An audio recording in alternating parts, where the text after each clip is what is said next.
USAA knows dynamic duos can save the day, like superheroes and sidekicks or auto and home insurance. With USAA, you can bundle your auto and home and save up to 10%. Learn more and get a quote at USAA.com/bundle. Restrictions apply. Whether it's a movie night or just midday, Skinny Pop is a salty snack that keeps on giving. Made with just 3 simple ingredients for an irresistibly delicious taste and a large serving size that lasts. Deliciously popped, perfectly salted. Skinny Pop, popular for a reason. Shop Skinny Pop now.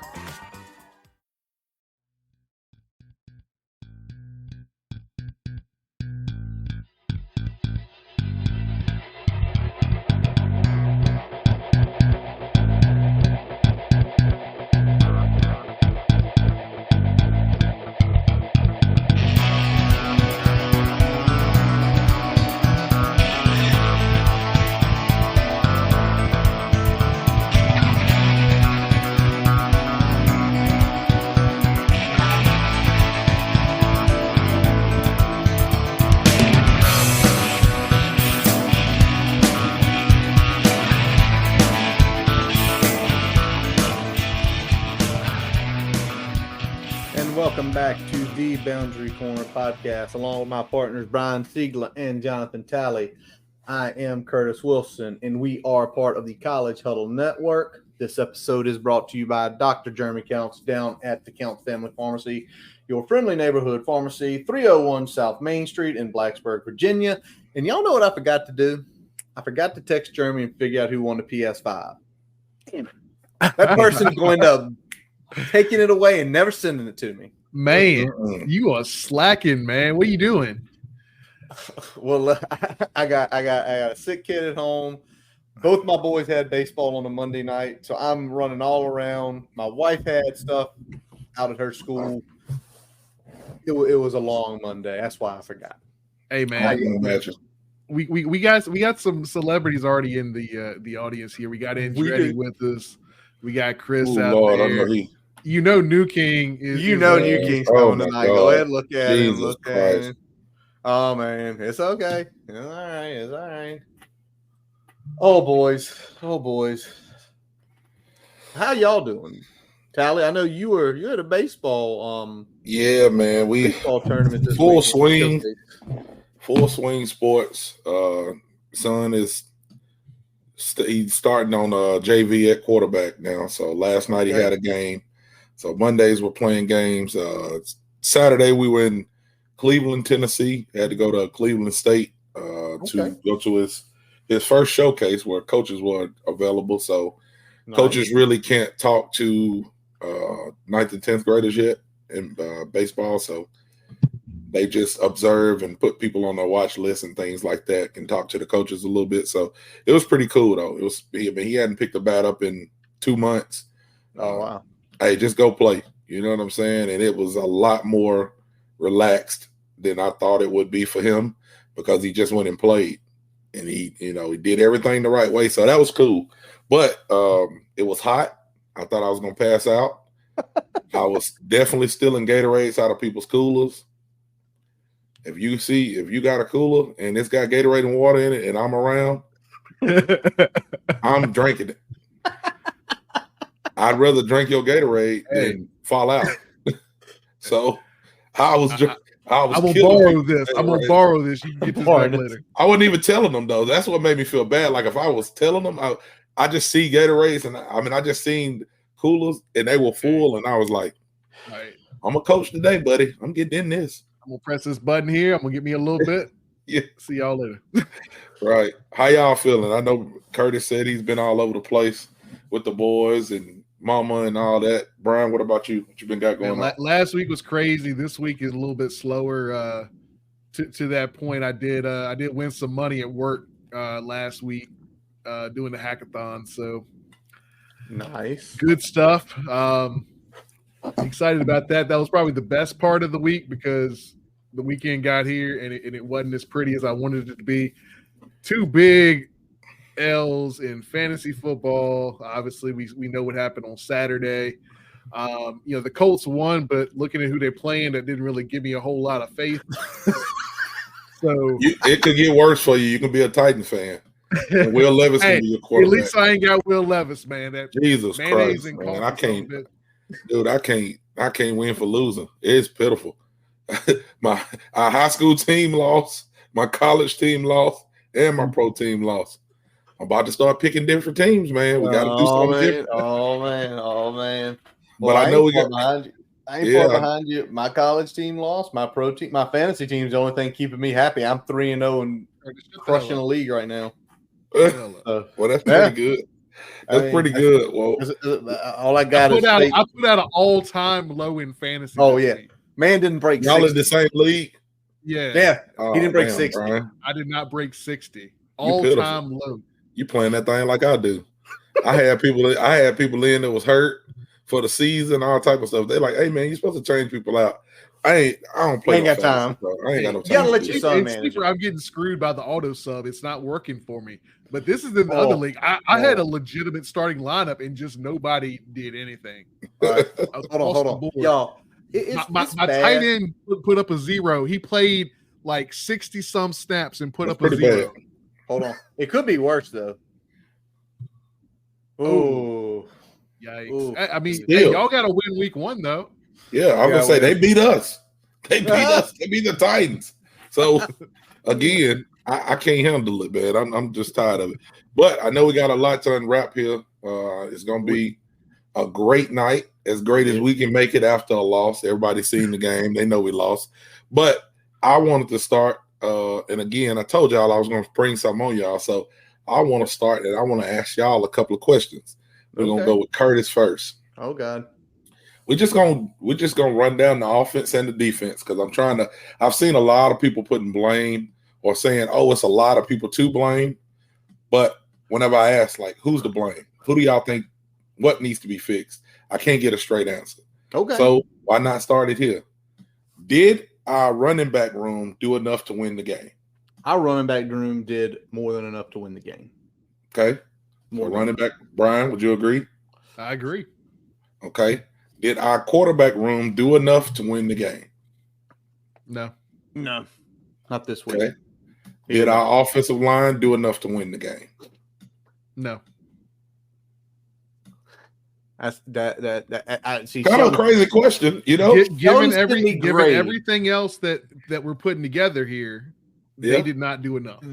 Okay, Curtis, what you say? You thinking something? See, I'm thinking because the reality is, Shelton sent me all the numbers. Shelton's not here. This is why I wanted to break it down. So, yeah, go ahead. So you go across the line and look. Mm-hmm. A handful of guys on that line had very good games. Mm-hmm. Very good games. One was the best tackle in the country per PFF. Mm-hmm. A couple of our interior guys had very good games. Then a couple guys didn't have so great games. So it's you there, but it's all one unit. Right. So in that case, Brian, you play Tally, you play tight end. I think the line did enough to win the game. I think a couple of people on the line did not do to win the game. There you go. Collective unit. If you start barely. Yeah. Now, if you start looking at why is this person playing over this person, possibly, I don't know. So then now let's go. Wide receiver room. Did the wide receiver room do enough to win the game? Seeing a couple times, I saw some guys running free. The ball didn't get there. I mean, I got to say they did. Tight end room. From a catching perspective, yes. Blocking, God no. Okay. God no. They threw some atrocious blocks. It's the inconsistency, and I think that's the thing that's a lot frustrating. I think that's why this exercise becomes hard sometimes when we just talk about did they do enough, because there are moments when they did really well, then there are moments where you're just scratching your head like, is that even the same player? Right. Like you think about like Benji threw some hell of a good blocks on outside zone, split zone, things like that. But there were a couple pass blocks. A couple others where he whipped. He's Olaying, and he's doing pretty poorly in pass pro. So it's like it's an incomplete. But I mean, in this instance, in this particular game, I'm gonna say it no. Okay. So now we're gonna go to defensive side of the ball. Okay. Defensive line, did they do enough to win the game? Yes. Yep. Brian, you think so? All right. Linebackers, did they do enough to win the game? Linebackers is a lot like offensive linemen. Yeah. Some guys had great games. I think cumulatively no. No, cumulatively no, because there were too many guys. I think Brumfield had a pretty good game. Brumfield played solid. Woodson played good against the run, but Woodson's youth showed on some of those little fake pass plays because he stuck that head back inside and that flat was gone. But overall, they did not play good enough. Okay. Safeties. No. Oh, we can do so. Do y'all want to do safeties and cornerbacks together? No, do them separate. Do it separate. Okay, so safeties. Safeties did not do good enough. Jalen Jones was in hell. That's all I'll say. I agree. Most made mistakes too. Yeah. Same way they were making mistakes. Corners played good enough. Okay, corners played good. Corners definitely played good enough. And I'm gonna retract my statement too. Looking at the chat and talking, that's why I wanted to do this to start the show off. That's fine. I said line. I thought line did enough to win the game because I'm seeing at times when we needed them, they threw a block, they got somebody open, we scored. But a lot of that does have to do with who we had running the ball. So I will go with I'm gonna change my opinion. Line as a collective, and the reason I'm changing this is because of the last question I'm asked. As a collective, line didn't do enough to win the game. So we'll go. Line didn't do enough to win the game. Who else did we say? Quarterback room didn't do enough to win the game. Linebackers, safeties. So that is the 4 rooms that didn't do enough to win that game. Am I getting that right? That's it. Okay. Last question, then we can move on. Did the coaches as a whole, we ain't breaking them down, did the coaches do enough to win the game? Not at all. Not at all. Way too many ill-prepared moments. Especially that one play, that one little, whatever you want to call it, RPO play for the defense that they ran. I think somebody wrote out there, and what I've seen, it was done 7 times successfully. Mm-hmm. That little flats pass. No. Yeah, the coaches didn't. And the bad thing is, and Brian, I'll let you get a piece. To me, there have been no game this year that the coaches has had this team adequately prepared. Yeah, I agree. Now I'm gonna give them I will give them a little flowers. They have made some impressive in-game adjustments. Okay. In-game, they've gotten to the right points, but the whole thing is when teams now, it's becoming something where teams know if they can get on us early, they can win the game. Yep. We're not designed to play from behind. We don't have the offensive line that can block for situations where we need to drop back and sling it. I don't think that we've seen success with that. I think our quarterback plays better when he's comfortable and confident, and that denotes getting quicker starts in games, getting him comfortable with the game plan, comfortable with his weapons, comfortable with the way the game's going. I think we've seen that fairly consistently, even going back to last year and then looking at the way the games have gone this year. When he's comfortable early, he looks like a very damn good quarterback. And when he's not comfortable early, it's very uneven, right? Like you'll see him make some really good plays, and then you'll see some head scratchers. Yeah. It's just when I look at stuff, man, the reason I ask that question is because I've seen so much stuff. You overanalyze stuff, and you do want to be mad, and then you look at this and you look at that. It's so much stuff that goes into it, and I can see in the chat how it's split, and I can see us trying to talk about it, how none of this stuff is easy. I'm not making any excuses for anybody, but I seen somebody say it, you can't win or you can't put it on the coaches that Drone misses 2 touchdowns. That's very true. He overthrew his wide receivers, but you got a 6'5" receiver that we have not seen lay out for a ball. Steven Gosnell laid out for one. When you talk about people wanting to win and doing everything it takes to win, we haven't seen that from every player yet. And I'm not putting that on our wide receivers as well. I'm just saying, when you get to a point where you'll do anything to win, then we can start saying this is the only thing that happened that wasn't good. I want to do two things right here. I'm going to put this up first.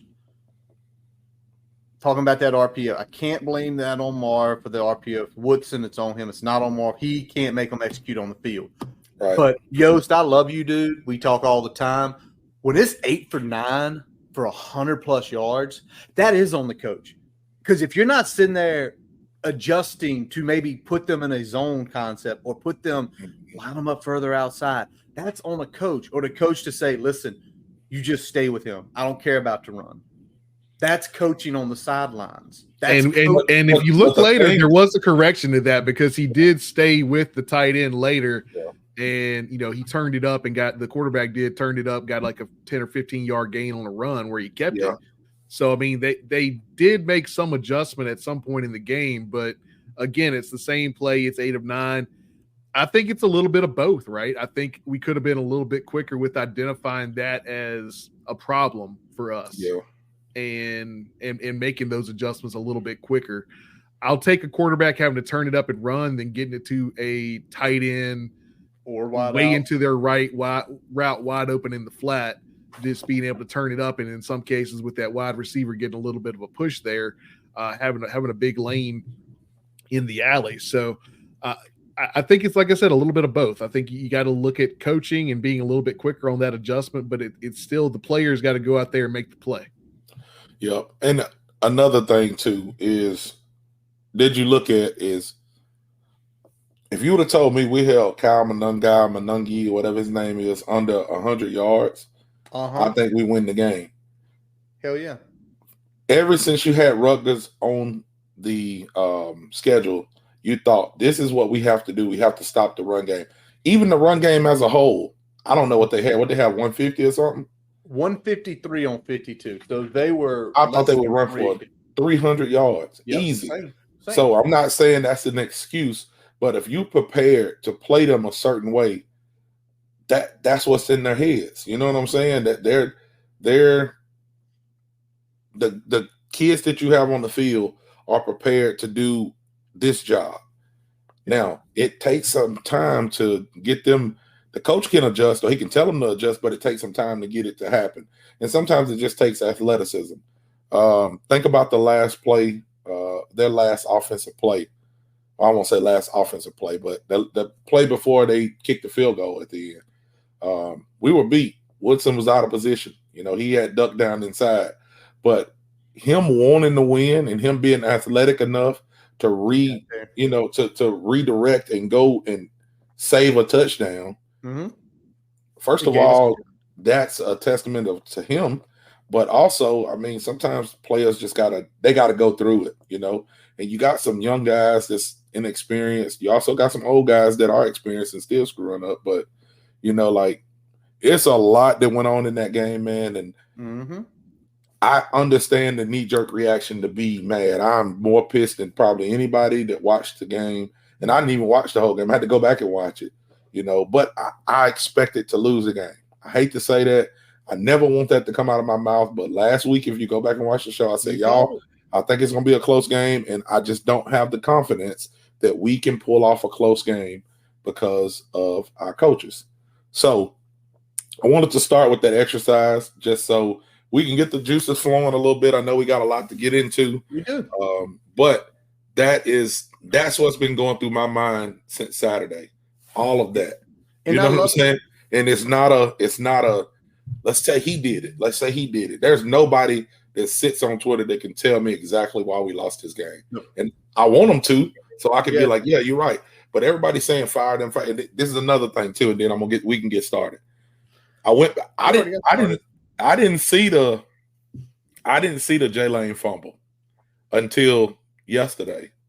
Okay. Like, I was watching, condensed game a little bit. I got home about third quarter when I was texting y'all. So I watched from third quarter on.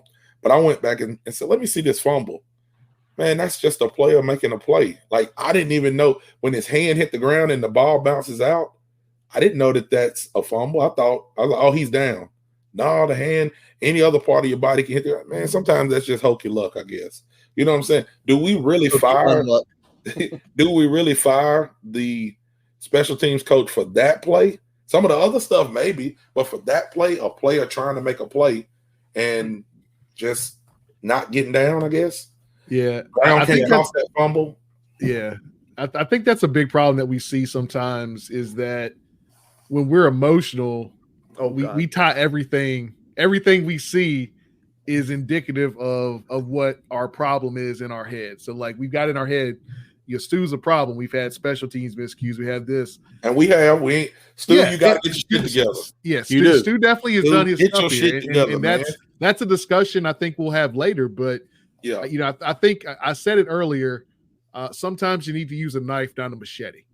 Yeah. Yes, you have said that. That has been one of your when you look at the problems, we need to actually address the problems and cut out the problems, not take a machete to everything. Not everything that goes wrong is necessarily indicative of a problem. Sometimes shit happens. For every reason that we love Jay Lane is why he fumbled that ball. True. A couple of weeks ago when he took one for a touchdown when people was all around, I'm like, don't run that. What a fair catch that. Fair catch. And he's gone. You know what I'm saying? So it's like, how do you tell him not to try to make a play? And that happens. I get it, man. Just stuff like that, man. It is Tuesday. Hopefully all the alcohol is out of everybody's system. I just want y'all chat. Everybody watching. If you're watching the next day, that means it's Wednesday. Slow down. Just slow down and take a breath. Go in your tweets hard as you want to. But when you 2 and 3 days later, if you can't come with the substance behind it, because I'm that kind of dude. You know what I'm saying? When you want to talk football, let's talk substance. I'm good to fire everybody. I care about all the time. Every other day. You can fire everybody. I'm fine with that. I don't have no ties to no coaches. You know what I'm saying? I care about watching the kids play. I care about watching the Hokies play. But if we're just going to get on the timeline and we're just going to fire away these takes over and over and over, just give me some substance behind it. You know what I'm saying? That's all I'm saying. 100%. Well, you already started, as we usually do. We like to tell the truth, and we've been telling the truth since the first iota you said it. And you talk about substance. So I'm going to give you my first substance because we talk about what went bad. Y'all, we got an identity problem because we can't run the ball 27 times and pass the ball 27 times. We cannot do that. And that's what happened Saturday. We ran the ball 27 times. We ran the ball 27 times for 183 yards. Do the math. That's almost 8 yards a carry. We passed the ball 27 times. If you tell me we're 50-50 the rest of the year, I couldn't tell you what the record's going to be. But we can't do that, y'all. I think it's situational too. And go with me on this. I think if we get to 27, but it's like 65-35 run early in the game and we've got an 8 or 10 point lead and we can start doing a little of this, a little of that, working some screens in, work different areas of the field in the passing game, being closer to 50-50 is not a problem. But when you're running for 8 yards a carry and you're 50-50 and you're having very ineffective work through the air, like what are we doing here? We got to understand the flow of the game, and I think that's where some of this inexperience and like sticking a little too rigidly to the opening game plan when you see that things aren't quite going the way we want them to. We need to do something a little different. I don't even know if I want to go in. I don't even know if I want to do it. I mean, I don't even know what to start. I'm telling everybody to calm down. Like I done thought about this, so this is it. This is how I feel. You have one legit NFL guy on that offense right now. He is your running back. He's number 33. He has left it all on the field for us every time he's able to play. Your offense has to go through him. That's it. Like we are overthinking things. We putting a fucking backup quarterback in to be in the slot, to play receiver, to set up for some play that who we gonna run the play against? We done lost 2 games. What are we doing? And then I look at a wide receiver come in like Takai Heath, and I'm like, dang, he's got some great feet. Why don't we give him the ball in space? Things like that I do not understand. I'm not telling them, and I said this on the timeline. I said I would probably go to my NFL running back and say, how do you feel, man? How many times you think we need to give you the ball? 30? 25. You think you can carry it 25 times? You know, you 25 feel like in you. You feel like Jamal Anderson. You want to take it 60 times today. I'm not saying give him the ball 60 times, but I'm saying if he's averaging 8 yards a carry, 5 yards a carry, and he's telling you he can go, like, you got to get him the ball. The offense has to go through him, and that's going to open up other stuff. And also, I'm not a quarterbacks coach. Tyler Bowen ain't a quarterback coach either, but everybody told me that was going to be fine, so I ain't going to say nothing. Kyron is not the quarterback that they're trying to make him be. They got to let him go be Kyron. I think I said this last week. 2 weeks ago. Maybe 2 weeks ago. Yeah. Just let him go be him. When things break down and he starts running, I don't know if he's been told not to run. I don't know if he don't want to run. I don't really know.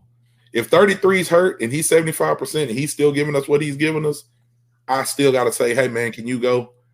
Yep. But back to, like, you got to let Kyron be Kyron. Quit trying to make him a drop back passer and throw the ball 30 times with him down. It's just not working. That you have to find your identity, because the one we're trying to create is not the real identity. Yep. The one we're trying to create is not who we are. Yep. And that's what's bad right now on the offensive side. We already talked about the defense. It's discipline.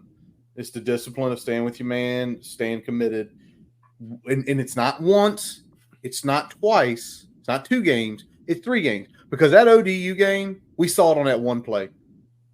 We saw that one play. So you know it's here. It's not, oh, they're just better and out scheming us. No, because that was ODU. That shouldn't have happened there. And we've already hit the other thing I wanted to talk about. And thank you, Tally, for doing it, because you're making this go quick for us. We're not prepared. We're not prepared. Every week we look so unprepared, and even more so when the bad things happen. Bad things are going to happen, right, in football. Bad things are going to happen in sports in general if you play them long enough. So when the first bad thing happened Saturday, which was the fumble, it just looked like, oh, my God, here we go again. Compared to what happened 1 minute and 30 seconds earlier, 2-yard loss in the backfield. I think did we have a sack on that first drive? We had they lost multiple yards on multiple plays on that first drive. Yep. And they had a punt. And then we were deer in headlights for the next, what felt like the next quarter and a half. And to me, that's being prepared. That's the coaches. Like, snap out of this shit, y'all. This game's 0-0. Yep. I don't get it. Yeah, and I think the sloppy play in general, I think on both sides of the ball, whether it's the preparedness and not really being where you need to be with your eyes and trusting that from a defensive standpoint, being a little more reckless with the ball than you'd like to see on the offensive side of the ball. I mean, effectively, what if you factor in the safety, the turnover on downs, and the turnovers themselves, it's like 5 or 6 turnovers where you gave the ball back to Rutgers without punting or scoring, right? So this is a problem because it puts them in plus territory right out the gate. You got a running game. I mean, we're lucky between the missed field goals and the Woodson's strip fumble there right at the goal line that it wasn't worse than it was, right? And a lot of that goes to the turnovers because pretty much every one of those we set them up in pretty good field position. Mm-hmm. And we keep doing it. Yep. Yes, we do. All righty. So real quick, anything y'all want prepared for? Anything that shocked y'all? Tally, you mentioned it a few minutes ago. The one that I said I was not prepared for. If you told me we held them to what we held them rushing the ball per carry, oh my God, we gonna whip their ass. We gonna beat the shit out of them. They can't get 3 yards a carry. They ain't breaking. The longest run they had was 12 yards. Oh, yep. If you would show me that stat line Saturday at 7:00 and I didn't get to see any of the game, I would have been like, we probably won this game 28-17 because they kept trying to pound it down our throats and they couldn't break. Hey, Curtis, can I tell you something we weren't prepared for? I know what it was. Split zone RPO. Yeah. even though we'd seen it. Game one. And you know what else I think we weren't prepared for? I ain't gonna say. I guess I wasn't prepared for it because I thought we would be prepared for it. I guess. Okay. Rutgers they're physical, man. Physical shit. And like when I watch us play, we are a little bit more physical than we have been in the past. True. But when I look at a team like that, I'm like, they are physical. You know what I'm saying? We got to get more physical because their running backs, like I'm watching a couple of times where their running backs are being hit by 2 and 3 people and they're knocking people back. And we got people that's getting hurt. You know what I'm saying? That's having to get helped off and things. And you can't help an injury. But I'm just saying, like, what are we doing? What are we doing? What are we doing with the strength and conditioning? Are we conditioning? How are we conditioning? What's our strength? This has been a problem too long, man. This has been a problem. We're not Big Ten level strength and conditioning right now. It's Rutgers from the Big Ten. And I ain't talking like, I understand Rutgers is a physical school, but how long are we going to wear that badge? You know what I'm saying? Like you go out and you get somebody who helps you develop. You know what I mean? Is it the strength and conditioning program? Are they not getting enough to eat? Y'all get some black people in there and cook for them kids so they can gain some weight. We're gonna put a whole bunch of salt and shit in their food. They're gonna have high blood pressure, but they're gonna get big. They're gonna retain water. They're gonna retain water. Hey, something like, but for real, it's like when I watch us play against a team like that, I'm like when I watched us play against Vanderbilt, first of all, when I walked in there, I was like, damn, they big. Like they was bigger than I thought they was. You know what I'm saying? Like the big motherfuckers. And then when the game starts going and I see people, it ain't just, that we're getting beat. Like people running past us. So they doing this. Like when I see us getting pushed down, when I see us getting jammed at the line or we can't jam them at the line, stuff like that. I'm like, damn, they physical. We gotta handle some stuff different, man. So I wasn't prepared for that. I knew it would be a physical game, but a lot of times we looking like the nail still. It's a good way to put it. A lot of times we are looking like the nail, and it's not what the whole thing is, I think some of us are numb to it because for so many years we were the hammer. We were the hammer on the defensive and the offensive side of the ball. In the last decade plus, it's gone the opposite way. I like what Andretti said, man. And I know, to me, it's really weird. I love Frank. I love Bud. Once in a generation coaches. Mike Drenching was a once in a generation strength guy. He was a once in a generation strength guy. And those guys are getting paid $1.2, $1.3 million. The best guys in the country are getting paid insane amounts of money. Yeah. But we know the importance of it now. Right. So we'll move on. We've already mentioned Tootin, and somebody put it up here, and Sheldon pulled it out for me too. So, Steven, shout out to you. He has the most missed tackles in the country, 30 in 4 games. That's insane. That's an insane amount. He's got a ton of yak. So he's making contact, 148 yak of the 148 yak. That was our total on Saturday. So 148 yak. So whenever we were running, we were getting contact early. We kept going. So shout out to those guys. But what else do y'all like? Because Tally, we lost this game by 3. We didn't get – could it have been 13, Brian? It could have. Mm-hmm. Could we have won by 13? Mm-hmm. Yes. So the whole thing is, as bad as it is, and like Tally, you had the space going Saturday night. Shout out to you for getting that thing going and giving everybody a voice. I loved it. I was trying to sit here. At one point, I said, Tally, I can't jump on. My mama sitting next to me. I can't jump on right now. I want to, but I can't. And you're getting all the voices and you're hearing stuff, but we were all doom and gloom. But you start looking, it's like there's some good things still happen. Yeah, man. It's first of all, listen. Let me tell y'all something. Protect your mental, man. Protect y'all's mental health. Y'all get so wrapped up in this sports and we all got something tied to it as far as like we love the team or we love the players, but man, there's some players in there that's mad because they lost too. There's some parents that's mad because their kids didn't get play.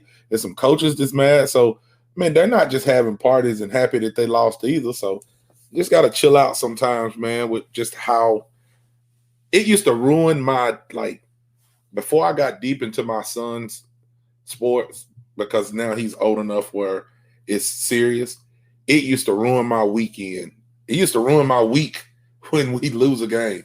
I'm talking, my wife knew, like, y'all don't bother him. He ain't in a good mood. You know what I'm saying? But now it's just like, I mean, I'm going to enjoy it and I'm going to be upset. And then we're going to talk about it. We're going to vent to each other. We're going to get it out and I got to let it go. But I'm going to look at things and I'm going to add some substance to it. I'm not just trying to create some clickbait for y'all just to follow me. I mean, y'all going to follow me anyway. You know what I'm saying? I'm going to follow y'all anyway. We a family. Like, I'm not just trying to get engagement from y'all. Y'all don't got to talk to me if you want to. But if you want to talk, man, let's vent and let's get it out. And I'm not just going, when I do a space, thank y'all for everybody who showed up too. When I do a space, I want everybody to talk. But we ain't just going one person talk and then we just going to go with that. Like, I want to hear everybody's opinion. You know what I'm saying? We're going to talk it out. I'm going to throw something up here real quick. Hokies Rock, I don't know your age. We are 3 guys with kids, with wives, with professional careers. Like, it used to be bad for all of us. Right. But we have gotten older. We matured. And if you're older than us, Godspeed. I'll say this, too. I think having this outlet and just our crew in general, like, we're able to kind of talk it through as we're going and understand that I'm going to have 1 to 2 hours to vent and get everything off my chest that I want to. But also, I've gotten to a point now where I like to process things a little bit before I throw out my big takes, because a lot of times, like, I love the emotion of the moment and I try to feed off of that too. But sometimes you got to let things marinate a little bit. Oh yeah, and kind of put things in perspective. And I've been trying to do that a lot more. And I think one of the hardest things was watching that Vanderbilt game. And then, I'm in Nashville. I got to go out and I'm planning on having a good night out on the town now. Yeah, that was bad. And I'm processing this loss and I'm like, all right. I got to be able to compartmentalize a little bit. I think as you get older, you get better at compartmentalizing, dealing with losses. And to the point he made there, it's like, it still bothers you. It just you do it. You manage that bother in a different way, and that's what I was getting at. And Hokies Rock, shout out to Hokies Rock, shout out to you, man. Absolutely. He said he's been 30 years. He never missed a home game. That's some dedication right there, man. It is. All of y'all that's talking, hey, y'all better shut up. This man has been putting serious time and effort into the program. No, kind of how Brian put it was perfect, man. It's just, now I have more outlets that I have people that I can talk to. And I mean, when I say it doesn't bother me the way it used to, like, I'm on blood pressure medicine, y'all. Like, this is serious. I'm 38 years old. I know some of y'all may have seen me. You may haven't seen me. I'm a big ass dude, man. I'm 6'2", 380 pounds. Like, I can't have my head hurting for 2 days because we lost. That's what when I say it doesn't bother me like that, like the doctor was like, do you like living? Like, you can't be getting that mad. You got to chill out. And that's how I used to be, like, ears hot, eyes boiling water. You can boil rice with the water to come out of your eyes. Not like I'm crying, but you just pissed, and not pissed for like 15 minutes after the game. I'm talking pissed for 2-3 days, a week. Yeah. Like, I can't do that no more. And like, these guys have helped me. If you don't have a therapy session, you got one now. You hop on here. You hop on here Tuesday night with us, man. Grab you some Gatorade or some fake Gatorade. Let me show y'all this too. I'm gonna get them a little fake Gatorade. Hey, this is sports drinks from Sam's Club. It's cheaper. I love they just call it what it is. I think it's got they don't sugarcoat that shit at all. I think it's got more sugar in it. But hey, this is what I've been on, man. I'm trying to save money. They killing my pockets. But no, you're making the point, Tally, and maybe that's what it is these last 5-6 years for all of us. It's between Twitter, social medias, this especially, and for y'all, out there listening, and it's a lot of y'all tonight, put it over there. Let that be the place where you get all your shit out. Right here, right in the comment section. Tell us how you feel. Oh, man. I don't know, Andretti. The Eagles are a roller coaster just bad as the I'm going to put it up here. Man. The Eagles are a roller coaster just as bad. Talk about inconsistent play from team with talent. Man, I don't know how Andretti's standing after the weekend that he's had between watching his two teams.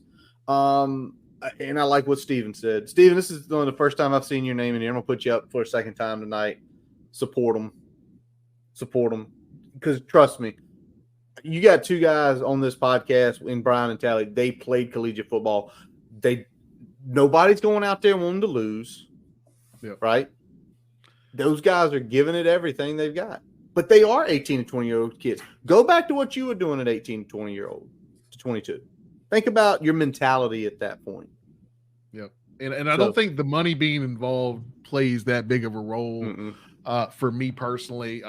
Number one is because it should have already been there to begin with the way others were making money off of what they were doing on the field and their talents. So and that is what it is. That's another conversation.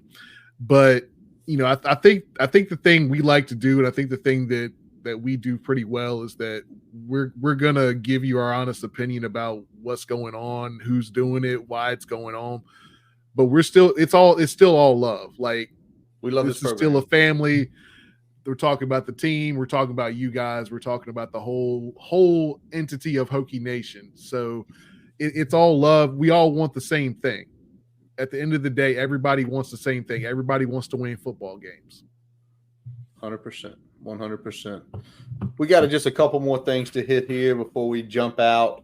I want to give a shout out to Xavier Chaplin because Xavier Chaplin got banged up pre-game for Marshall. He played like 2 snaps and he got off the field. That man absolutely held it down on the left side Saturday. He mauled people in the run game. You didn't see any pressures from his side. And the thing is, the way he's developing, and this is where I'm going to say something, and some people are saying Ron Cook needs to be fired. I've told Tally this. I've told Siegel this. There are 2 kids on the line that have had his tutelage more than anybody. Like just his tutelage. No other outside voices. That is Xavier Chaplin, and that is Braylon Moore. Guess who have been probably the most consistent guys on the line all year? The 2 young guys. So when people say, fire Ron Crooks, he's a POF, he don't know how to coach. Your 2 young guys who literally he took from when they were redshirt freshmen to right now, they're playing the best. So is it him? Is he the problem? Or is it, oh no, they're just really good. They could honestly, to me, man, what I think, and it happens a lot of times in sports, from little league up to college to pro, sometimes coaches overthink things, man, and they want to give the seniors their seniority. That word seniority screws up a lot of stuff. I told some people this in the space the other day, man, and I'm not saying like, and again, somebody just put it in there. Johnny Garrett's doing well as well. If you look at the line, you don't have to have played any kind of offensive line. You can look at the line and go, oh, that motherfucker right there is worse than them, or he's better than them. Mm-hmm. Like, he's able to block that guy. He ain't. But we keep putting these guys out here who continuously get beat. True. And somebody says, well, think how bad some of the other people have to be for them not to put them in. You don't know what they're going to do. No. Like, you don't have enough sample size to understand. Your right tackle has sacked your quarterback and almost broke his ankle. Like, I know it was a funny clip to some people, and I know some people was, oh, we're so bad in this. Like, that wasn't a funny clip. Like, if you go look at it and somebody said, somebody put on Twitter, or one of those guys that put it up said, nobody even touched him. He just fell down. No, he had a 330-pound man step on his ankle and roll it. Like, I don't know what I would have did. I might have shitted on myself or something. If somebody stepped on Mike right now, like, bro, I had gout the other day and couldn't walk. So yeah, I'm just saying, man, I ain't making no kind of excuses for anything that happened. It looks bad, but the coaches keep trying to go with this. And I understand some of it is, oh, we want a red shirt, some people. So in the future, we do have them to go here. sometimes you got to go. You got to let some people go, man. You got to see what they got. You got to give them a chance under the lights. You got to get somebody out of the game and say, hey, man, you're screwing up. Come stand with me for a minute. I don't understand why we don't do that. I really don't. And that's not just the offensive line. You can go to the wide receiver room. I love our wide receivers, but sometimes our wide receivers is missing balls. That's right to their hand. So guess what? If you miss a ball, come stand by me. Let's try another guy and see what he has. Aiden Green made a big catch the other day. How many times have we really targeted him this year? And some people say, well, the quarterback did this. Well, if you're the offensive coordinator and you really, really want to get somebody involved, you probably could tell the quarterback, we're going to run this play, and I want you to throw this ball to that person. If they intercept it, let it happen. Like, if you really want to get somebody involved, you can get them involved. Hey, we're ignoring the X receiver. We want to get him involved. We're not doing some of that stuff. So, again, the seniority thing, I think that kills a lot of teams. And from what I'm seeing right now, it's been a problem on ours. What I'll add to that, Tally, and you make really good points there, and I'll add this. I think the problem with the right tackle, I think that's who we're mainly talking about in this scenario, right? The problem he has is that his negative plays are super fucking negative. Oh, yeah. Like, yes. Like, he has a run of pretty decent play, but when he's bad, he's real bad. It cost us first downs, it cost us balls, it cost us points. Yeah, that's why it's a problem. It could have cost Kyron this season, for real. Yeah. It could have broke his ankle, his leg, for real. I don't know. But that's somebody said here APR leads the nation in sacks. I think Parker might be in the top 30 if they actually counted his stats, right? He's got 3, so he's in the top. He is in the top 30. Crazy, dude. Actually, top 25 if you count his. Hey, Brian, if you can see it, put that quote up. It just went off mine. Somebody, when they're talking about practice players versus gamers that hadn't been discovered, said you were listening. Yeah, put that up. That's a good point, James. I mean, we've talked about that as well. Some people are great practice players. They do everything the coach asks them in practice. And I made this point. I think me and Chris Lester had lunch or dinner, and we was talking about it a little bit. In practice, you go hard on each other, but you don't go as hard as you go on the other team. As far as you may go full effort at times, but I'm not going to say certain stuff to you, Brian, and you're on my team that I would say to somebody else that's not on my team. When you get in the football game, if y'all have never been on a football field, like, it gets wild, man. You got people talking about people. And nowadays, I can imagine, man, like, they got internet. They can find out your girlfriend's name and Instagram, and they're probably out there calling out TikTok names. Oh, I did that kind of research back in 2000, 2001. They do it now. Yeah, I can imagine what's being said out there. They calling people's moms' names and sisters and all types of stuff. So some people really can't handle that. You know what I'm saying? Like, my kid is not a trash talker.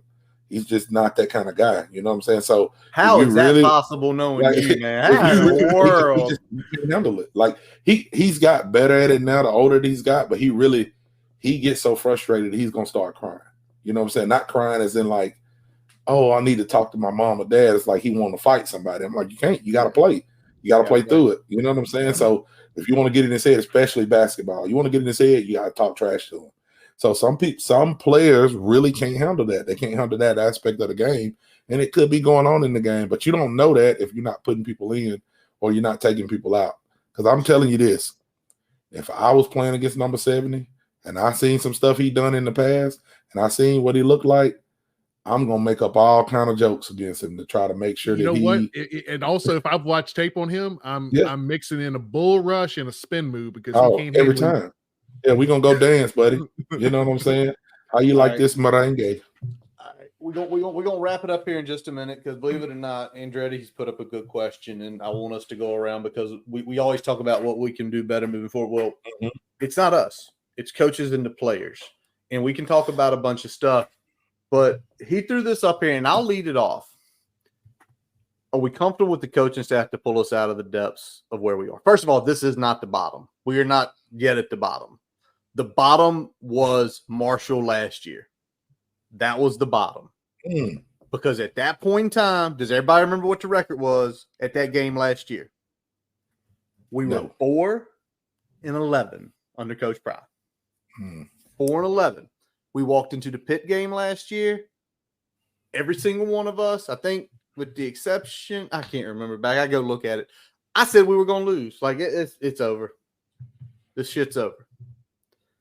So we can't answer that, Andretti. In my opinion, I can't answer it because I thought we were dead last year going into Game 5.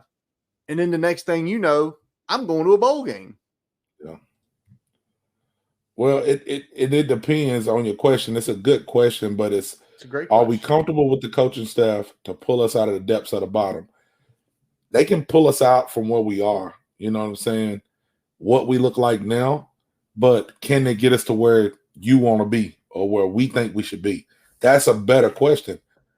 I don't think, and this is just me speaking, I don't think that staff has the capacity to get me, I'm saying me, I don't think they have the capacity to get me to the playoffs. I just don't. I don't think it's enough experience. You know, I just don't.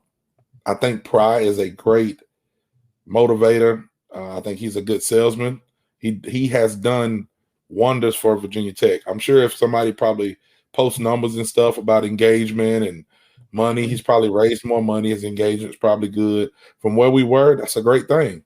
But on the flip side, winning games, I don't think the staff is experienced enough to get me to the playoffs. Because I'm like, it's a 12-team playoff. We got an opportunity to get there now. Well, no, we don't this year. You know what I'm saying? For how we're playing. So that's my answer to it. You got to have some. You got to have more experience. You're saying basically they might can pull us out the depth, but they're not going to get us to the mountaintop. No. They can get us to bowl game. You know that when you say out of the depths, like the depths is last in the ACC. You know, losing every game. Like, can they get us from there? Yeah, they can get us to bowl games. You know, we probably can. We probably can squeak out 6 wins and stuff like that. No, I want to compete for the ACC. I want to win the ACC and get a playoff. Like, if you win the ACC, you go to the playoffs. You know what I'm saying? Like, and the ACC is as wide open as it's been in a while. Who's gonna win it? Yeah, I mean, I've heard everybody's name thrown in there. I heard Georgia Tech. I heard us. I heard Florida State. I heard Louisville. BC. Like, man, people don't know. The ACC is always wide open, and it's like, do I trust this coaching staff to get us there? No, I don't. Brian, I'm very much kind of in Tally's boat here. I think we can. I think this staff is good to get us 6 to 8 wins in a given year, depending on what the schedule is, how things fall, what who's on the roster that given year. I think we can do that. I don't have confidence right now that we can get ahead of that. Mm-hmm. I did at the start of the season because what I saw was a continued trajectory up. Mm-hmm. I don't like the way we started this season because we still look like an unprepared team like we did at the start of last year. Mm-hmm. That's not to say a switch won't be flipped when we get into ACC play. We're playing more common opponents, all that stuff. But that's still capping our ceiling at that 6 to 8 wins. And you're going to need about 10 to play for the ACC championship in a given year, right? So I think that's where we run into problems. And I think part of it is that, it goes back to that consistency piece. And I think the consistency piece ties into the experience of the folks that are at the top of the program. And I think having a first-time head coach like Pry isn't the problem. I think pairing him with 2 first-time P4 coordinators is kind of a recipe for things that can get you off track. And it's going to lead to that inconsistency. These guys are capable of putting you in a good position. They have not proved to be capable of doing it consistently every week, game to game. Right. And that's where we're seeing the problems. That's where we're seeing these fissures. And I think, you're kind of learning on the job. And we had hoped last year that they both turned the corner and it kind of found their footing. And it seems like we're still not quite there yet. Right. No, I agree with that. That's a great way to wrap up this segment because it's true. And the whole thing is because what I look at is right now we're mad. We are. We were mad last year at this time. We were happy at the end of the season, though. It's still out there because and I know people are putting in the chat, could we get new? Listen, that's going to be done at the end of the season. We are in college football. Rarely do you see people get fired in the middle of the season. So you're saying they need to fire right now? They need to fire right now? You don't know. Because, I can sit here and say, do you want to fire everybody if they win the next 9 consecutive games we go to the playoffs? Would you? Seriously. Because we can sit here, we can say, well, that's never going to happen. No. Brooks Running reminds us that we're all powered by something. Whether it's the me-time energy of a run after a day at the office, the electrifying energy of your first marathon, or the infectious energy of a group run with your friends. No matter what energy powers you, Brooks has gear specifically designed to unleash it. So lace up and let it out. Let's run there. Visit brooksrunning.com today to learn more. Shaq here, spinning fast-acting pain relief with Icy Hot. Ice works fast, heat makes it last. Icy Hot, you're so back. You're saying we're going to lose every game. But if we win 9 consecutive games, ain't no fucking body going to get fired. Do I think we're going to win 9 games? No. Just put that out there. All right, let's roll on.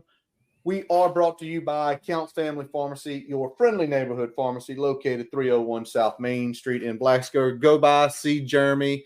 The new lead into the Boundary Corner is Jeremy and Paul with special guests. So with special guests, Blacksburg on the rocks, baby. Jeremy. Tonight he had Grayson on. I unfortunately putting the kids. And Grayson is here with us. Grayson's with us. What? Where is he? In the chat, baby. Grayson's gonna be on the show. There we go. There you go. Yeah, we might have to bring Grayson in a couple of weeks just to chat with us. Always talk to our man on the West Coast there. All right, well, let's get into it because believe it or not, the season didn't end on Saturday when we lost to Rutgers. We got 8 more games, hopefully more than that to play this year. And a quick turnaround on this one. Quick turnaround, short week, the game that a lot of us were worried about as the Hokies traveled to Miami Friday night, 7:30 at the shittiest stadium in the country, bar none. I don't care what anybody says. Atmosphere. Shittiest atmosphere.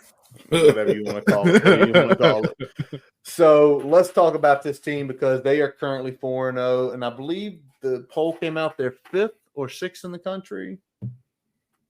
Did I hit this right? Seventh in the country. And let's talk about the offense first. Brian, break down Shannon Dawson's offense real quick, man. Welcome to the new air raid, different from the old air raid, right? So still want to get the ball in space to their athletes, make folks miss, crank out those big plays, but definitely a bigger emphasis on being physical up front, having a reliable running game, more so than your typical air raid. Similar to what we kind of saw with Marshall, very much almost a run first air raid, but the philosophies are the same there. And they're similar to Marshall, not afraid to take shots here and there. They do a good job of getting their best players the football with frequency. All right, well, Tally, you can talk about him a little bit. Tell him about the man who leads this team. We talking about Cam Ward? We talking about Cam Ward. Cam Ward is a beast, man. Cam Ward is he's more of a pocket passer than I kind of thought he would be whenever I first heard about him. But he's a legit NFL quarterback. He is going to if he's given time, sit back there and he's going to dissect your defense. He's going to spread the ball out. I don't know how many receivers he has that are over 100 yards, but it's a lot of them. If you're open, he's getting you the ball. And when I say he's going to sit back there and dissect you, he can move too.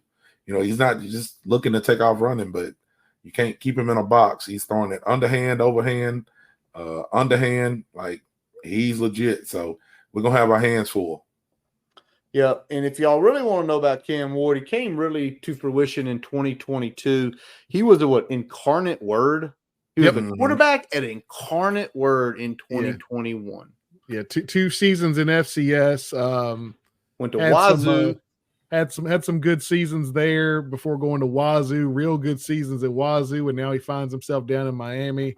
Like Tally said, big time dual threat weapon, man. I mean, he's going to be somebody you really got to check in both areas of the offensive attack there.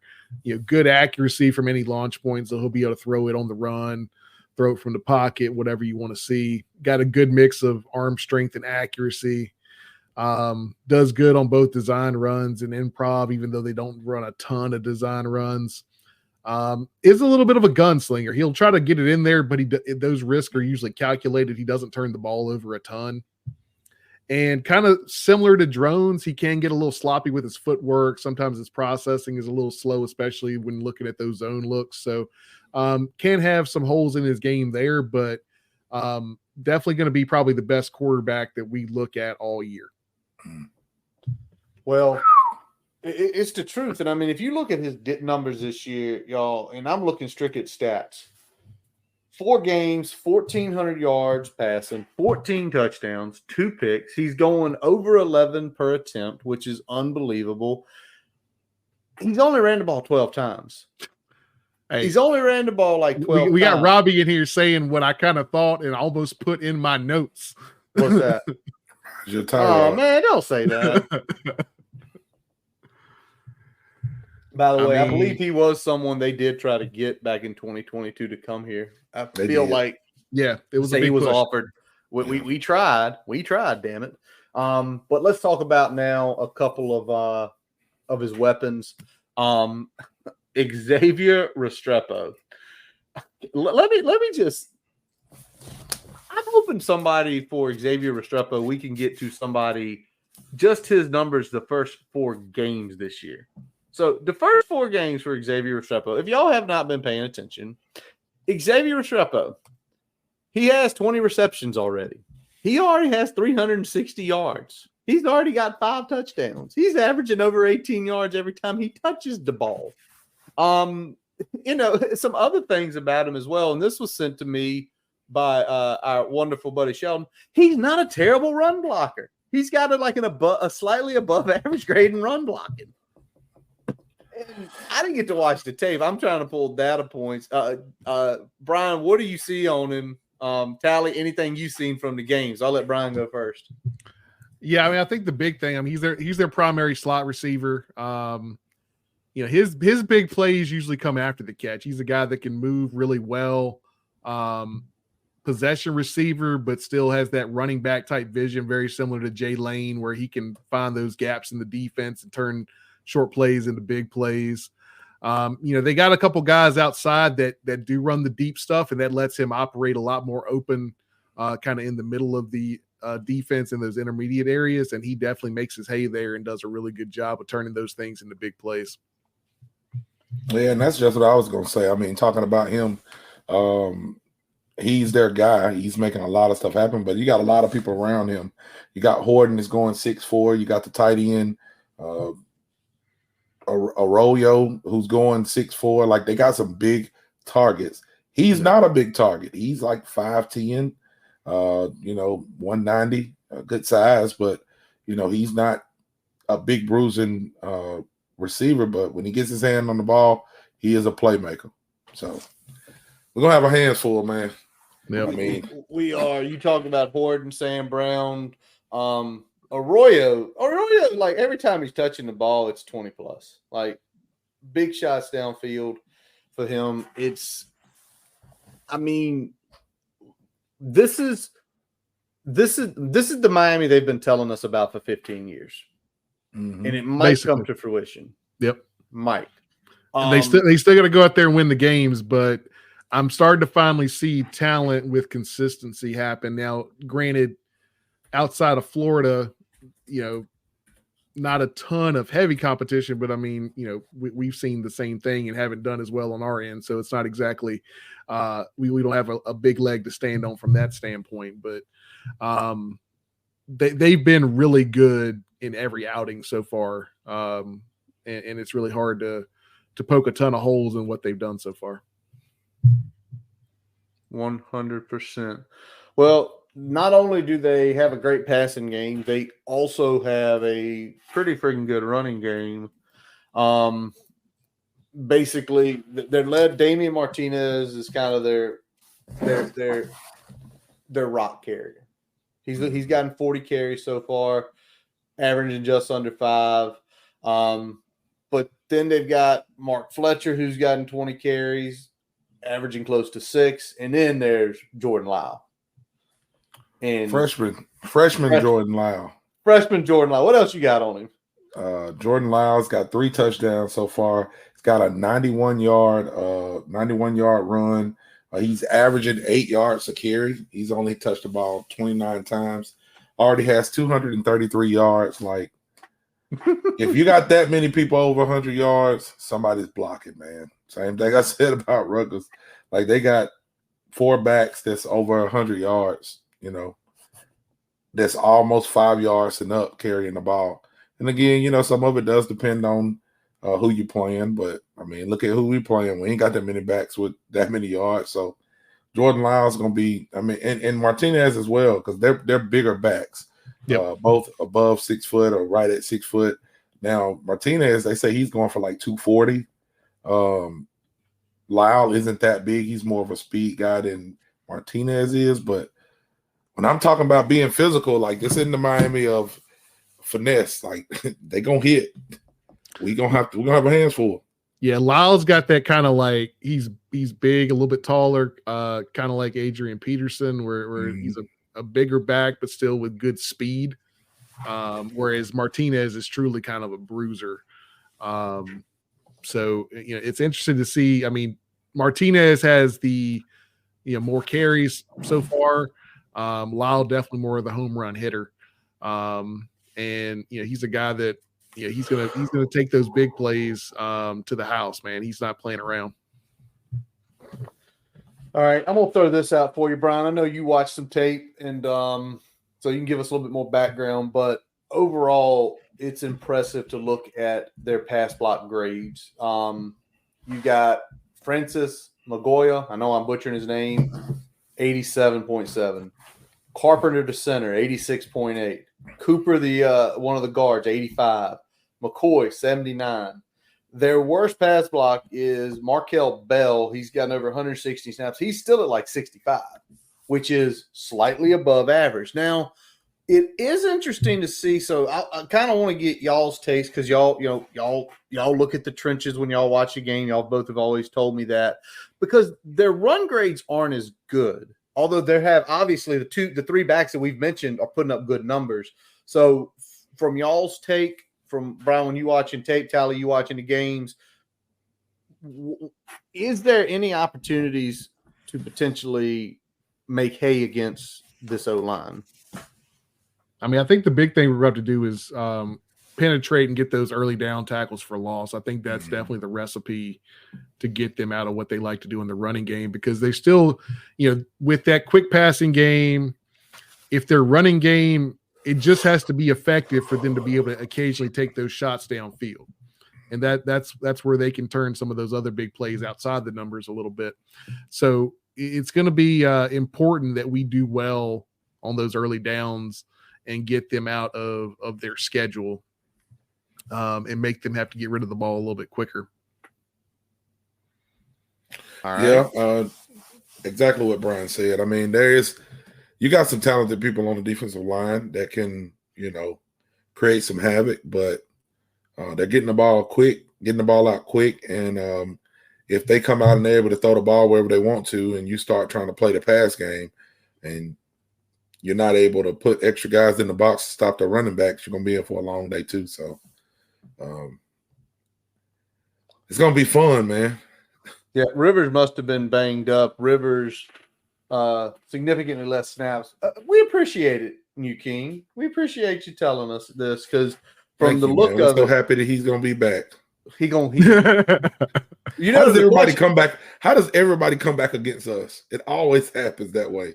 Always comes back, right? Always comes Tyree back. Powell. Yeah, Tyree Powell. Not a joke there. All right, let's flip over to the defensive side of the ball. Let's talk about Landry scheme here, Brian. Yeah, I mean, we're looking at a 4-2-5 base, but they kind of shift into several different looks. You'll see a 2-4-5 from time to time. They'll even roll a 3-3 stack out there to give a different look. But it's going to be a base 4-2-5. They like to mix up those fronts, bring different pressure from different levels, create that confusion for the offensive line and any of the blitz pickups. And, they like to bring the edge pressure. They like to set a strong edge with their defensive ends in the run game. They do that pretty well. So we're going to have, our hands full trying to get that outside zone rolling like we've had the last couple of weeks. And their gap integrity is definitely a hallmark. So they aren't out of place very often. All righty. Why you gotta say gap integrity is good? I hate hearing that. Could you at least say it was bad gap integrity? Give me a little bit of hope there. Hey Tally, let's talk about Tyler Barron a little bit, man, because I think Hokies should know who he is. Yeah, everybody should know who Tyler Barron is. Woody Barron's little brother that everybody thought we had a chance at getting. He goes to Tennessee, then he transfers to Miami. Now he's at Miami. He's got 4.5 sacks this year so far. Please, God, don't let him be going against Parker Clemens. He is going to don't speak that shit into existence. Like, he is going to annihilate him. So I don't know, man. You got to chip some people, and it's not just him. New King put it in there. I was going to say Bain hadn't even played. The best defensive lineman has really not played this year. He's only played like 3 snaps. He's supposed to be back this game too. So Tyler Barron's doing his job.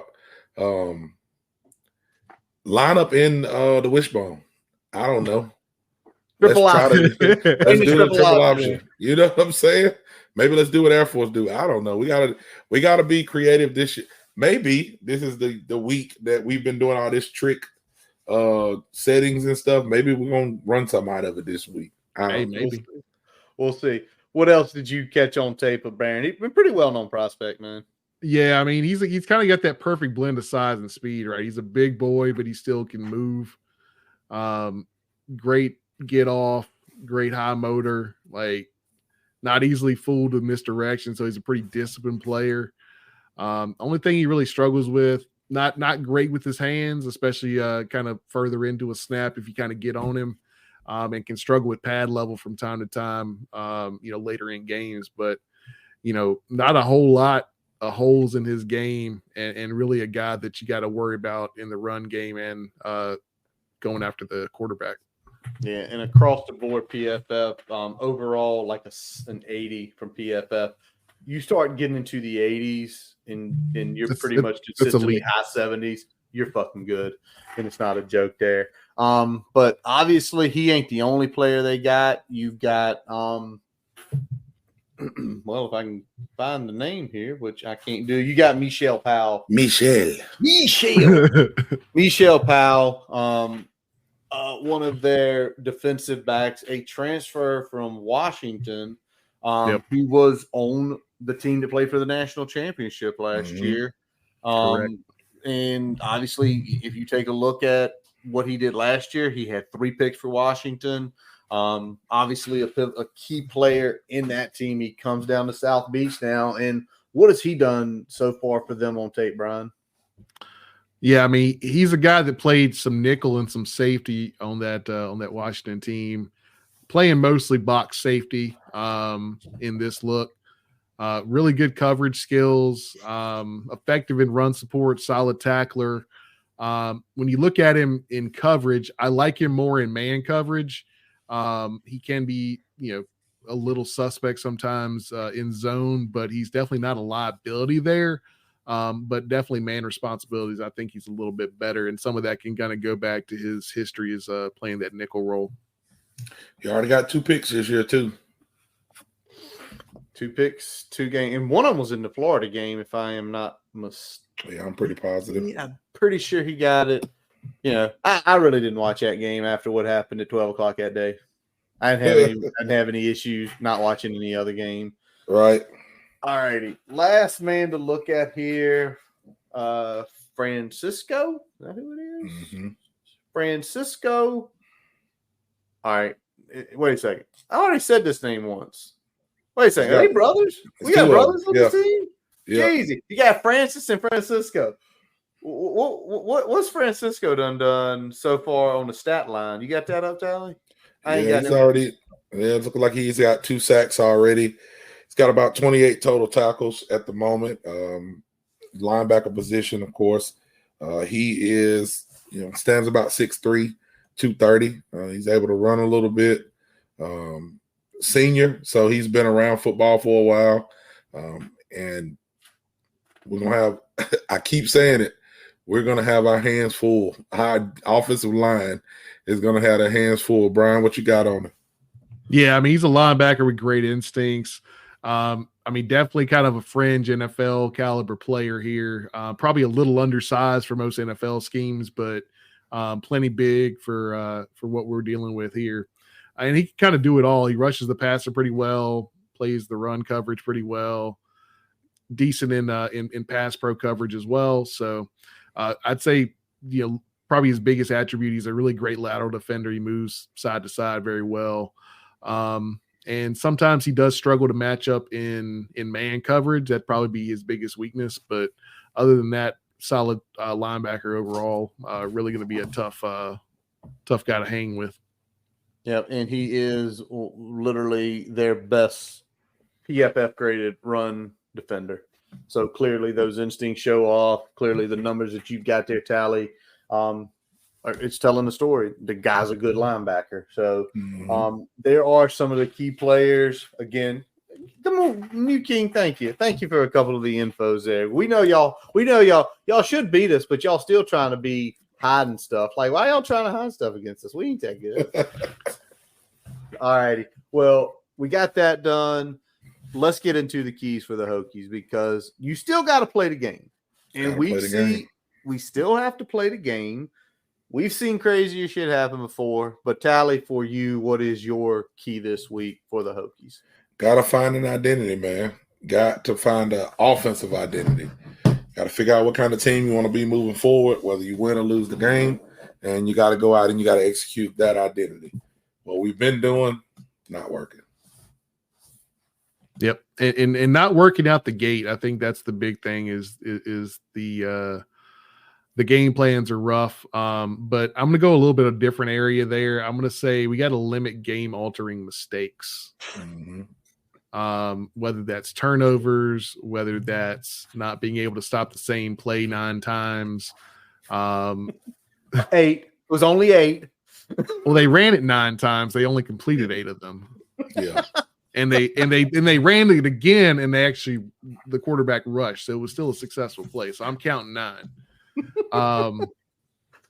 But just in general, game altering mistakes. You got a safety because your right tackle tried to get your quarterback ankle broken. We had a whole lot of plays that we left on the field that changed the shape of that Rutgers game. We got to limit that, because if we don't limit that this game could get real ugly. Yeah. If we limit that and we do what Tally was talking about and have an offensive identity, we might at least have a chance of pulling an upset here. But it's going to take a lot. Mine's not far from either of y'all, but it's play the complete game. We have seen stretches in this season where if they play that game 4 quarters, they can hang with anybody in the country.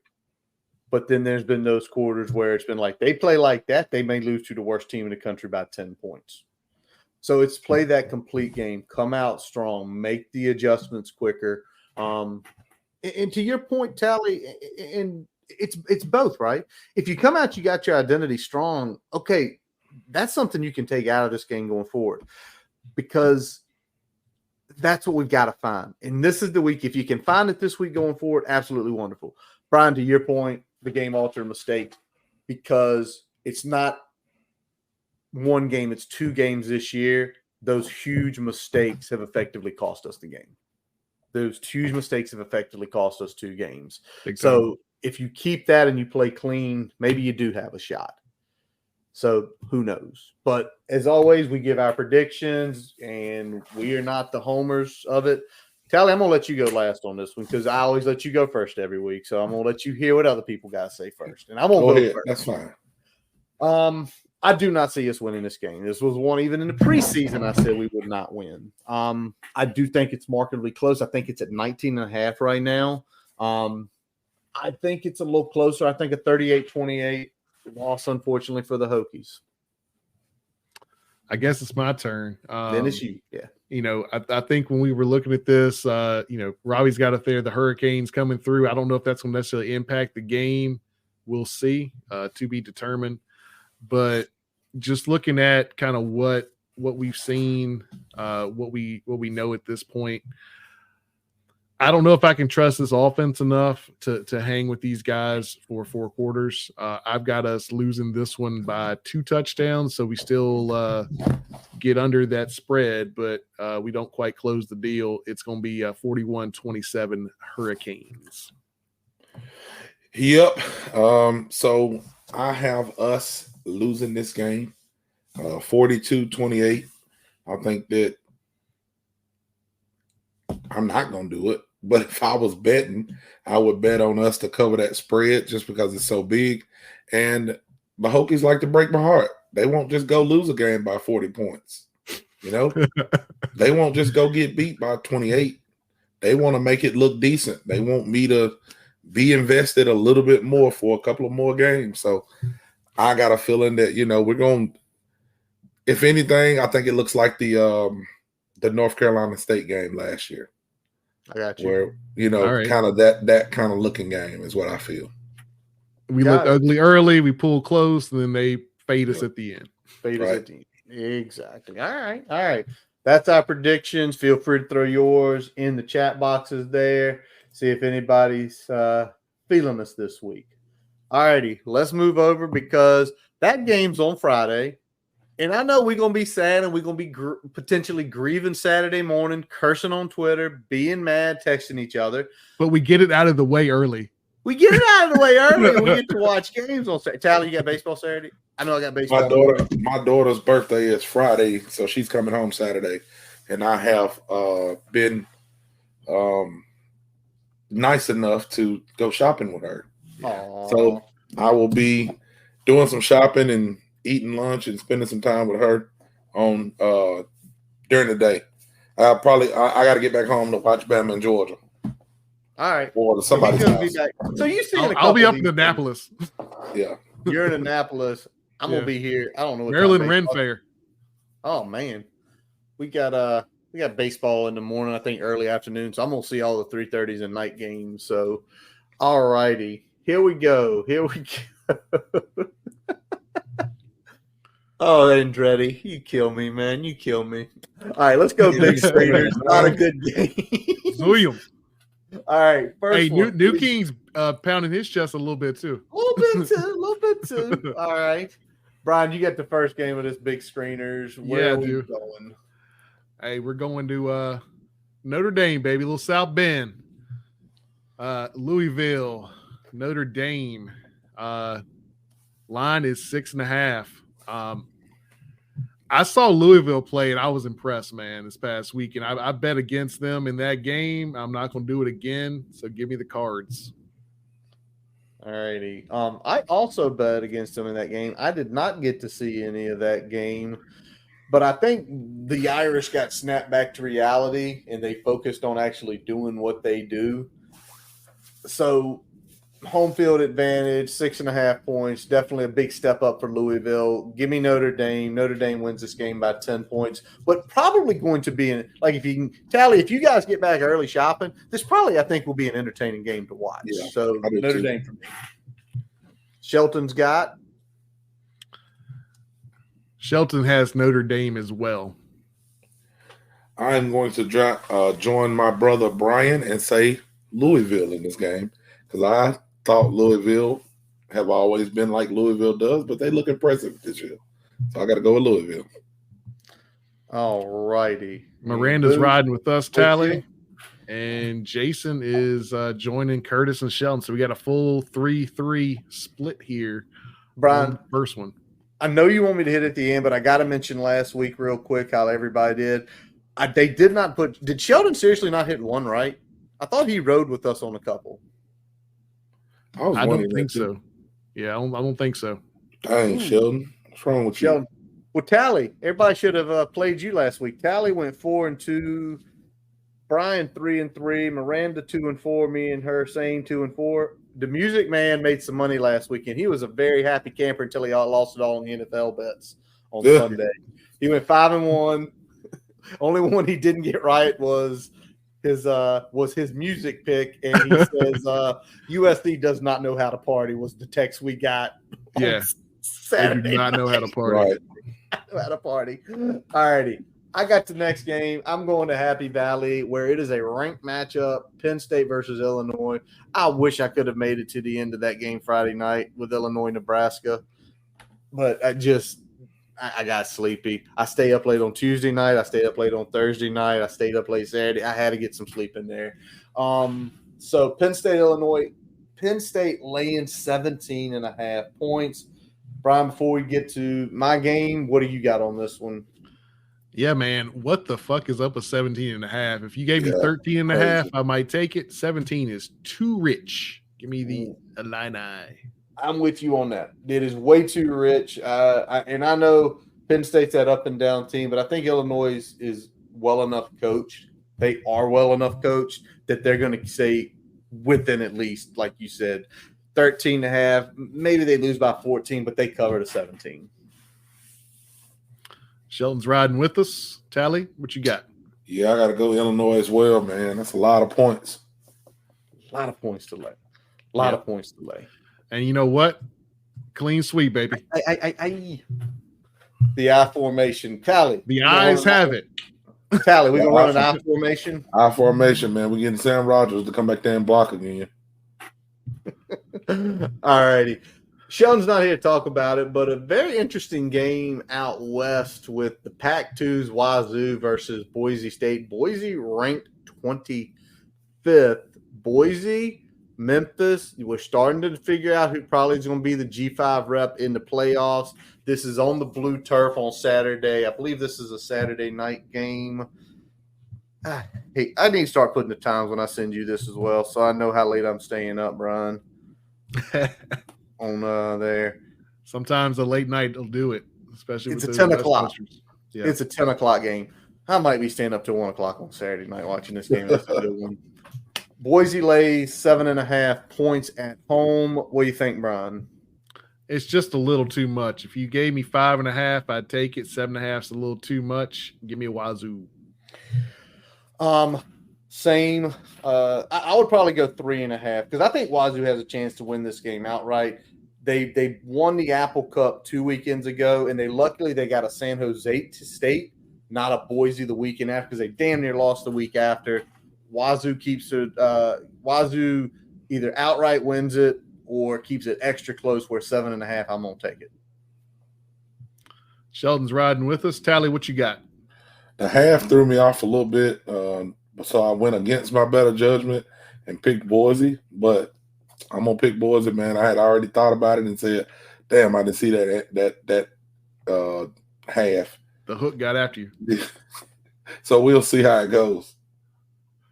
All right, Miranda's riding, and Jason's riding with us as well, Curtis. We all like the underdog. Tally, a lone man with his Boise bet. All righty. Tally.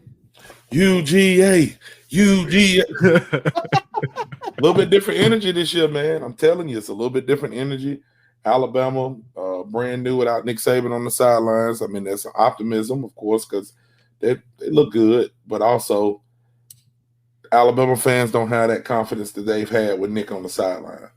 This is going to be their first big test, and I'm going Georgia. I think Georgia's going to go to Tuscaloosa, and Kirby's going to prove a point. Yep. Tally, I'm riding with you here. I got Georgia in this one. I think it's just going to be one of those games where it's going to be close, but I think those big game situations are going to be the difference. And Kirby's well-versed in those in the SEC in this type of matchup at this point. So I'm taking the Bulldogs. All right. So first of all, both of these teams are coming off a bye. Yeah, they set it up for him like that. Yeah, they like. Thank you, SEC. SEC, that's how they do it, man. Like at least it's fair. They both are coming off buys. But the last time I saw Georgia play, I paid attention to that Kentucky game. And I know y'all did as well. Kentucky was physical. They ran the quarterback. They ran the running back. They slowed the game down. I am going to take Alabama here. I'll take 2 points because I think Kalen DeBoer is a good enough coach. I think he knows he's gonna kind of carbon copy that Stoops plan. He's gonna make it a grind fest, and he's gonna say, "Make Carson Beck beat us." Y'all know my thoughts. Some people love Carson Beck. I don't think he's that good of a quarterback. He proves me wrong in 5 years in the NFL. Cool, whatever. It's just something that he's so highly rated, and there's just times he just like against Kentucky. Like if you were an elite quarterback, you saw what they were doing, you'd figure it out quicker. He could not figure it out. So give me the points. Give me Bama.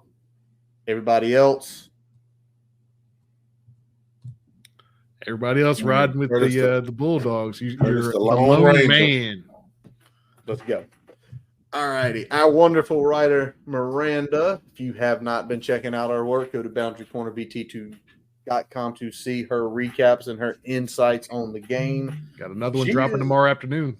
Yes, it is. She is going to Waco, Texas, where the Mormons of BYU take on Magnolias of Baylor, right? Is that what that place was? It was Magnolia, right? That's the thing. That's the network. It's the same shit. Yeah. I don't know. My wife watched it all the time. I had to watch it. So it is what it is. But we got BYU Baylor. Baylor laying 3.5. I know y'all both texted me and like, are you sure this is the right line? Like, yes, Baylor laying 3.5. Brian, what you got? If you told me 2 and a hook, I'd have been like, all right. But the 3, no, thank you. Give me BYU here. All righty. I'm going with Baylor because the team, honest to God, should be 3-1. If y'all didn't see the end of the Colorado game, Tally saw it. Did you see it, Brian? Were you up that late? Oh, yeah. What in the hell was Dave Aranda thinking? Like, they're at the 50. It's going to have to go downfield. And you play like a cover 2 deep? They in the back of the end zone. Yes. You freaking idiot. He cost them that game. So I think they bounce back because I think BYU is feeling themselves after smoking Kansas State, which I stayed up late on Saturday night watching that game like some degenerate. But give me Baylor because I think Baylor is better than that 2-2 record. Shelton's riding with you, Curtis. Tally, what about you? I'm riding with them too. I got Baylor. All right. We got is it Miranda and Jason are riding with me. Another split. There's the Splitskis. There's the Splitsky right there. There's the Splitsky bet. All righty. We got a lot of 3-3 and a lot of solos this week. Yeah. Let's see what this last one looks like here as we, as always, bring our music man on as he takes a look down Tobacco Road at Carolina and Duke.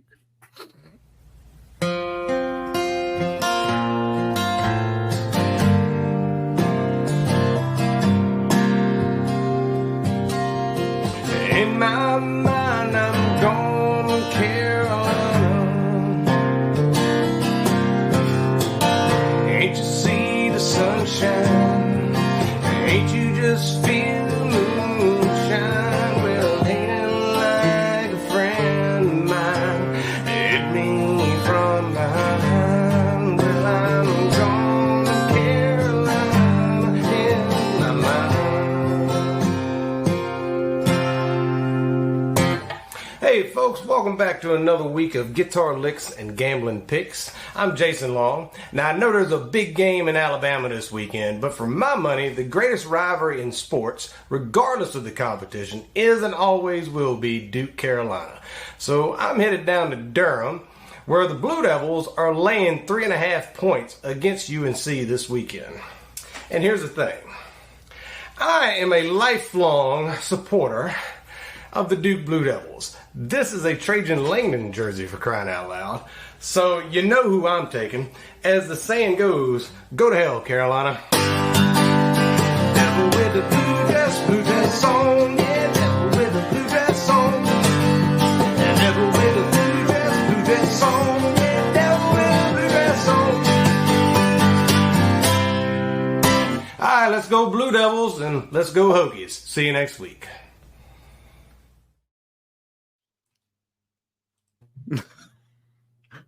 Jason, Tally don't like you right now. That's for Jason. He broke out the Trajan Langdon jersey. He broke out a Trajan Langdon jersey. And we can. I thought that guy was cool, man. He is cool, man.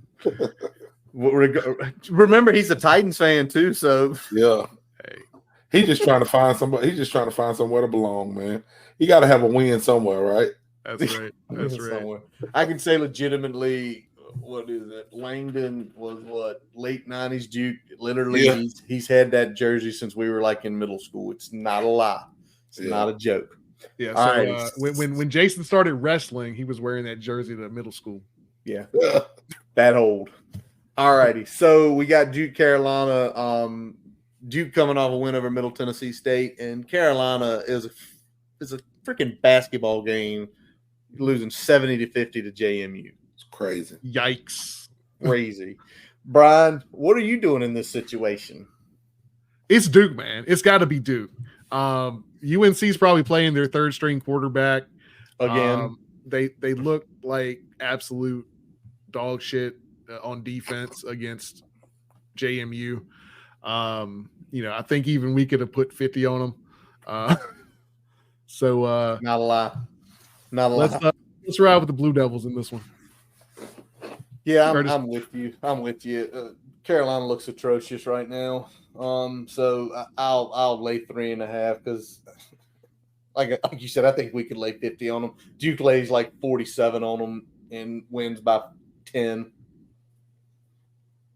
Shelton's going with who? Shelton's riding with us. Tally, what you got? Going with the Blue Devils, man. North Carolina, them Jordan checks done cash, buddy.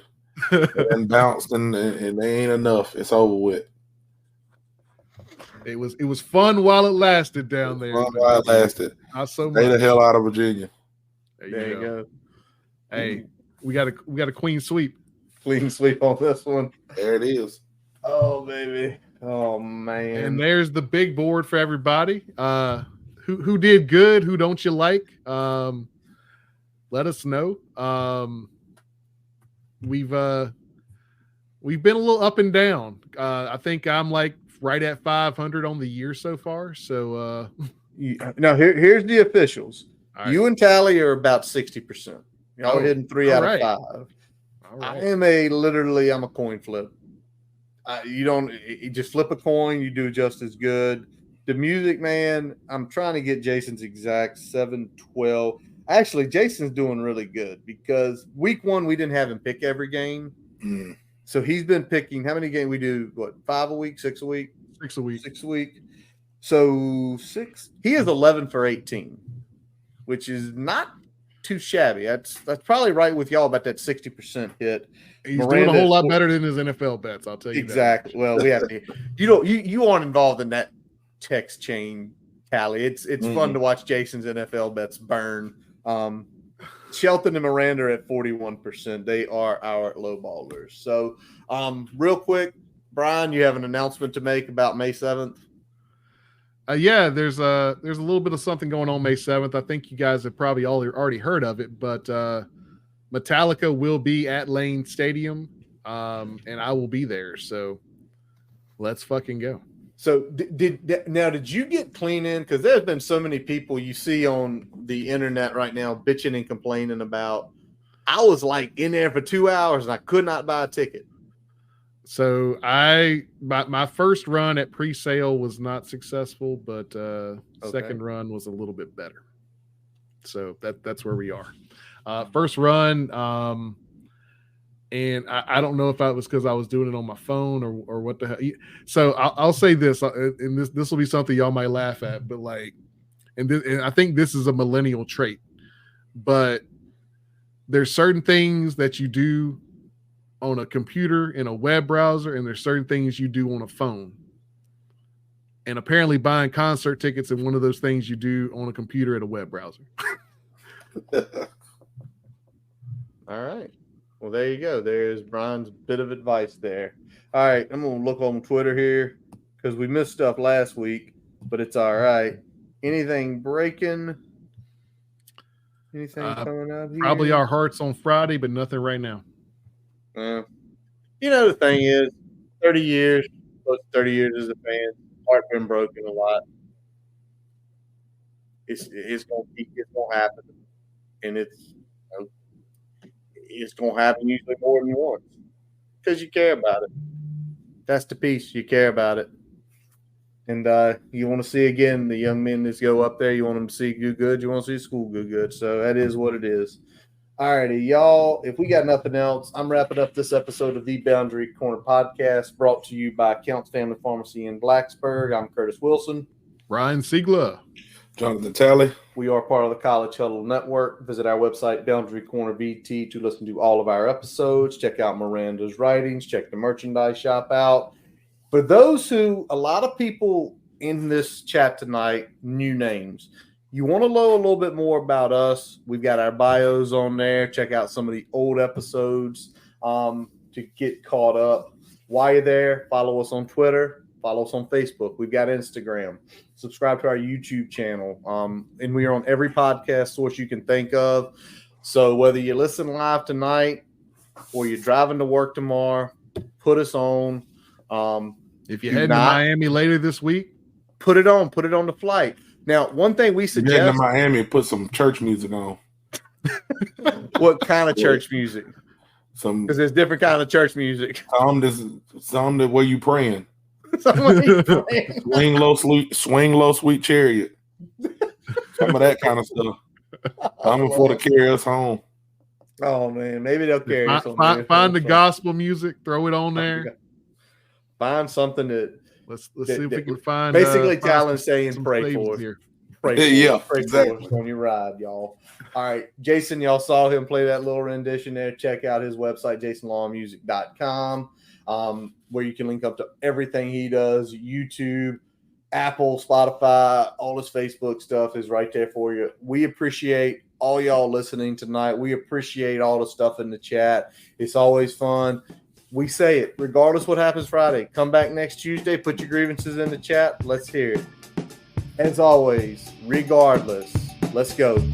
Hokies.